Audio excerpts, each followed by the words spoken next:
Hello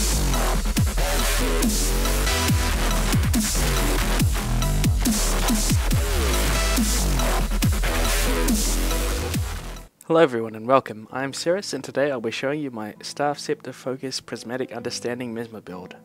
The aim of the build is to wear down your opponent over time by punishing them when they attack you through a combination of clone death, retaliation and confusion. The build maintains high survivability through stealth, boons, healing and evasion while also maintaining some great CC at the same time.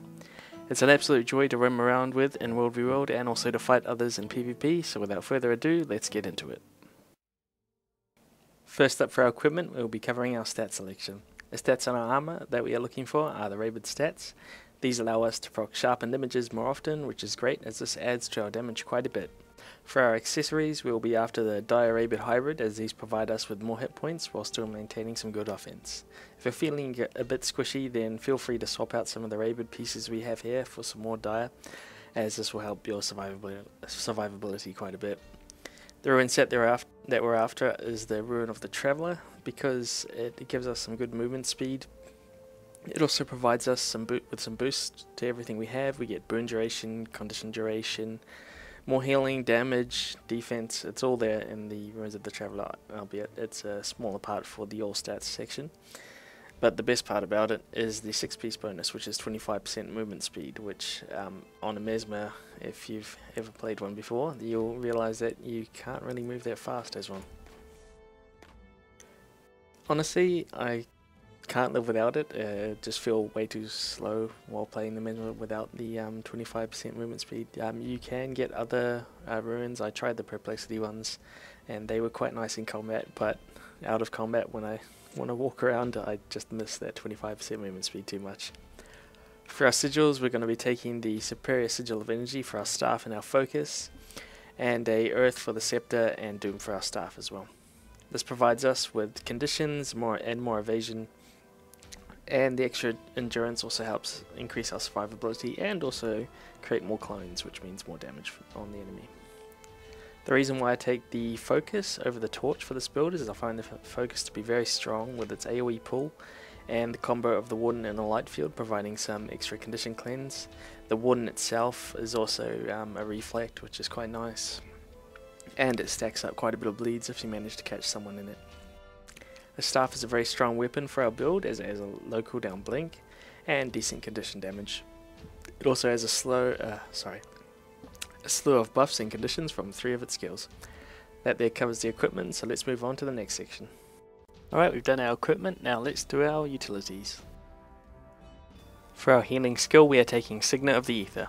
Signet of the Ether provides us with passive regen per illusion, which, since we basically always have 2 to 3 out in this build, it's pretty awesome. The active is also very good in that it recharges the cooldown on our phantasms, which can help out a ton. Overall, it's a very nice healing skill. For our first utility skill, we take Decoy. Decoy provides us with a stun break and stealth, which is great as it breaks the enemy's target selection on us and we are able to get out of stuns. It provides another clone on top of doing that, and the stealth also gets extended from our Prismatic Understanding trait, which also gives a boon per second, increasing the skill's power by a decent amount. On top of all of this, the skill also has a very low cooldown as well. In utility slot number 2, we have Arcane Thievery. Arcane Thievery is a very nice skill as it's both a boon steal and a Condi transfer skill, while also being unblockable on top of that. I found that it's super effective on warriors with Signet of Rage activated, as you can steal all the might, the fury and the swiftness from them that they get from it, effectively giving you the Signet of Rage instead of them. And if their warrior is also a Condi one as well, you can transfer all their boons back onto them at the same time, making it even better. The skill can work well on most classes, as most classes will either be using some conditions, boons, or both of them together at the same time. So overall, it's a very nice skill to have, and it helps cover our weakness of lack of condition cleanse. For our third utility slot, we have Phantasmal Disenchanter. Phantasmal Disenchanter is a pretty awesome phantasm to have out, as it will cleanse 2 conditions per bounce on allies, and it will also strip 2 boons per bounce on enemies. The cooldown of the skill is very low at 16 seconds, making it easily reusable, and it can also be refreshed by activating our Signet of Ether at the same time. It casts the skill every 4.5 seconds, the phantasm that is. That will means we'll be cleansing a lot of conditions during a fight and also stripping a lot of boons too.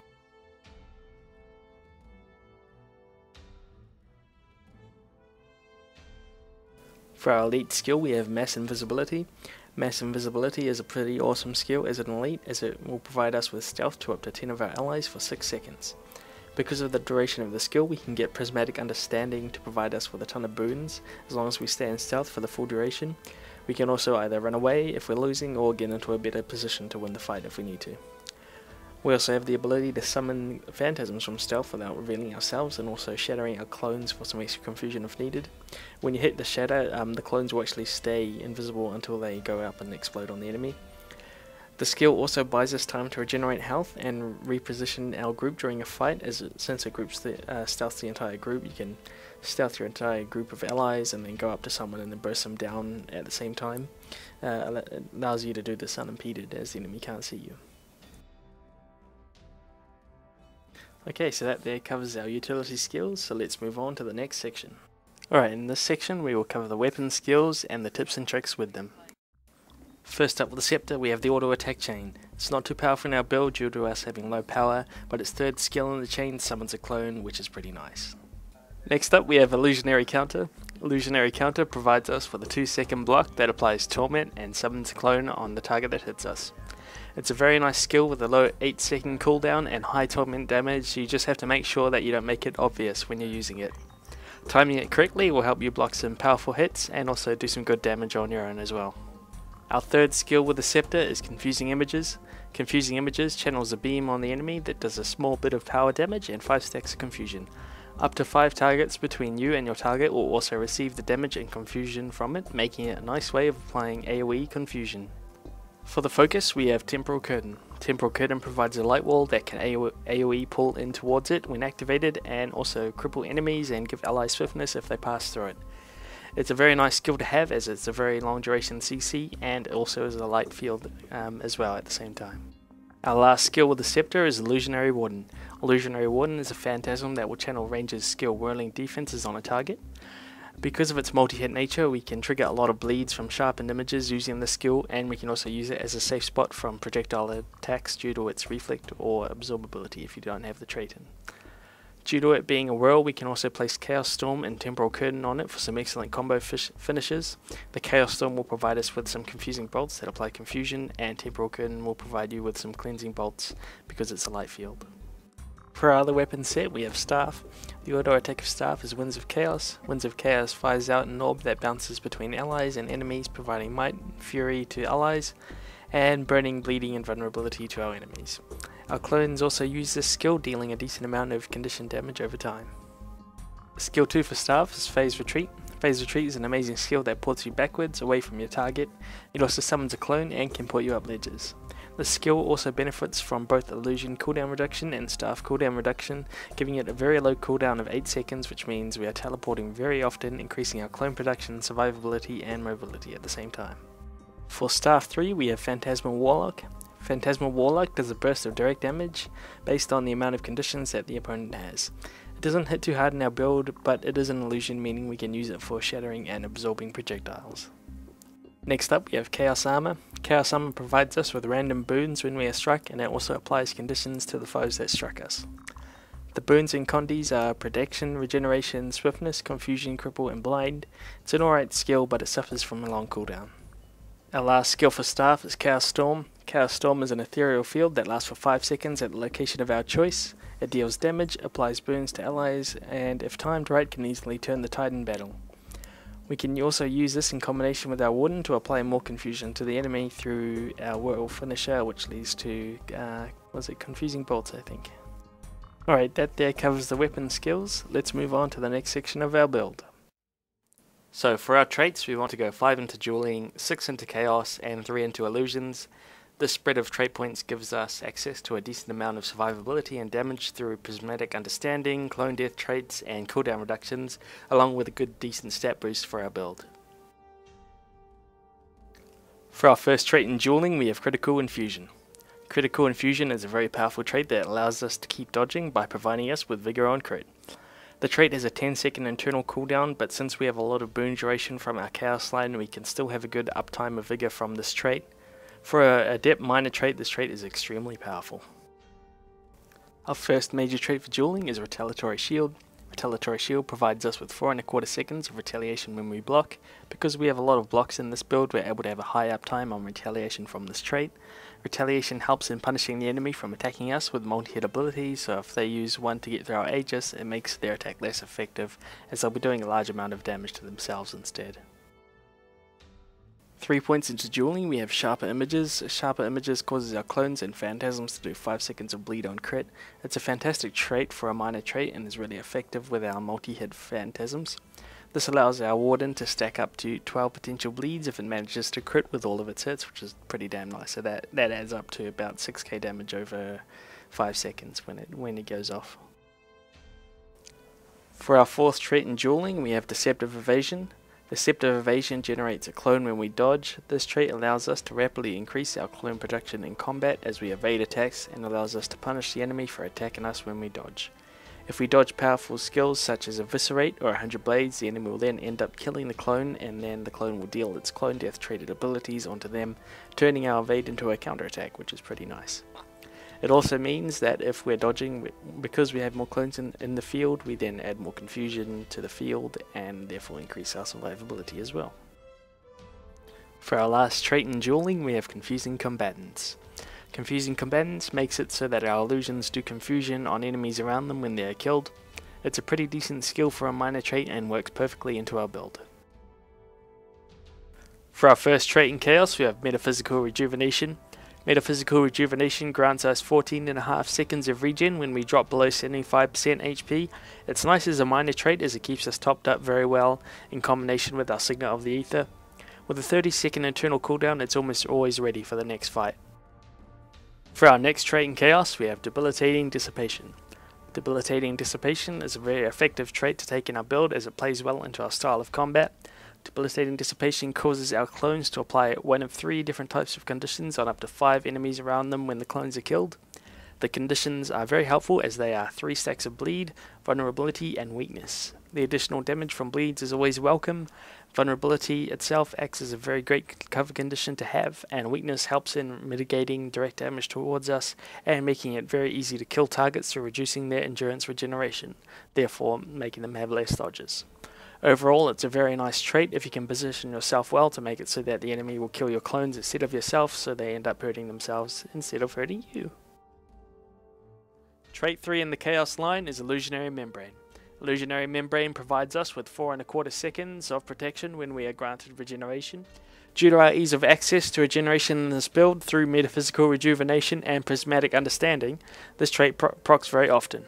The combination of Metaphysical Rejuvenation and Illusionary Membrane means that most of the time when we drop below 75% HP we get both regen and protection, allowing us to easily stabilize in a fight when somebody gets the drop on us.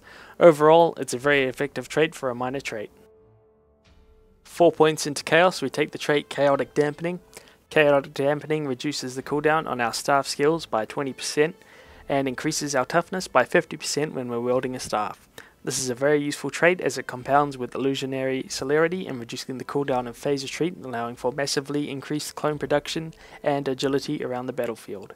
It also helps with our 4 and 5 on the staff, which have very long cooldowns at 36 seconds each. Those 2 abilities are Chaos Storm and Chaos Armor.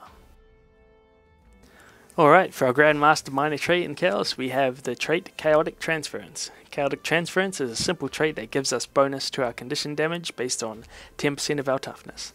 As a last step before the final trait in the Chaos line, it's not a bad choice to have in our build. Being a minor trait you don't really get to choose, and this is one of the better ones. Last up in Chaos, we have Prismatic Understanding. Prismatic Understanding adds a second onto our stealth skills. For every second we stay in stealth, we are granted one of 3 boons. The boons are Protection, Regeneration, and Aegis. This trait extends our survivability by a large chunk as we have plenty of time when we're in stealth to recover and reposition. It's a very welcome trait in our build as it extends our defensive side by quite a bit. Because we have a lot of stealth in the build, we also don't need to take as many stealth skills due to the trait. I found that the survivability provided by Prismatic Understanding makes it so that Decoy and Mass Invisibility are more than enough. You don't need the Torch and Veil. And you could also invest in some better group utilities such as burn stripping and condition cleanse via the the Phantasmal Disenchanter, along with some extra awesomeness just from the focus itself. Alright, that there covers the Chaos trait line. Now we should cover the final trait line, the line of Illusions. The Illusions trait line provides us with extra condition damage and cooldown reduction on our shadows, which is quite nice. The first trait we have in Illusions is Illusionary Retribution, which causes our shadow skills to cause confusion per illusion shattered. This is a very powerful trait to have, as it means that our shadows do some decent confusion based condition damage even though we're not a shadow spec. It works very well with Cry of Frustration, as it basically doubles its confusion output. Overall, it's a very nice start to the Illusion trait line. For our second trait in Illusions, we have Confusing Cry. Confusing Cry causes our Cry of Frustration to give us Retaliation, which is pretty cool, as this tops up our Retaliation, making us have a very high uptime on it.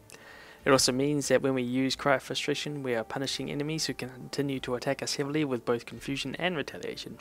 The fact that each illusion shattered provides Retaliation means that we basically have permanent Retaliation in this build, making it very hard for opponents who rely on multi-hit attacks to bring us down, as they receive a high amount of damage from Retaliation itself. For our final trait, we have Illusionist Celerity. Illusionist Celerity is a very simple trait that reduces the cooldown of all illusion skills by 20%. It's a very powerful trait due to the fact that it stacks with our cooldown reducing traits such as Chaotic Dampening, which means skills like Phase Retreat and Phantasmal Warlock get a huge reduction on their cooldowns. It's perfect for our build as it boosts our survivability up a ton when we're using the staff.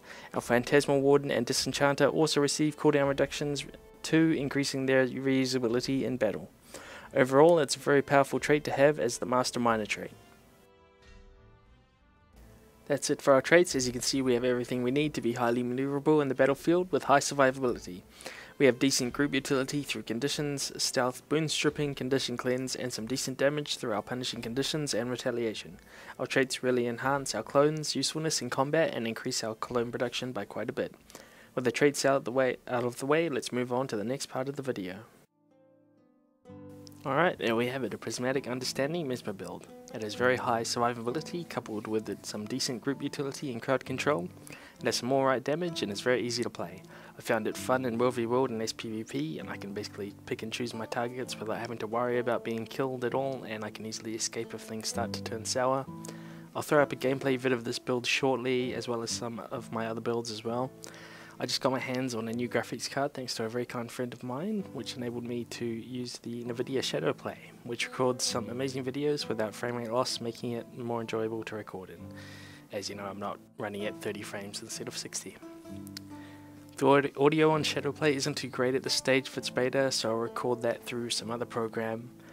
I hope you all enjoy the build, and if you have any comments, suggestions, questions, or requests, just post them below and I'll see what either I or Bird can do about them. Please like, favorite, share, and subscribe if you like the build. Once again, thanks for watching, and I'll see you next time.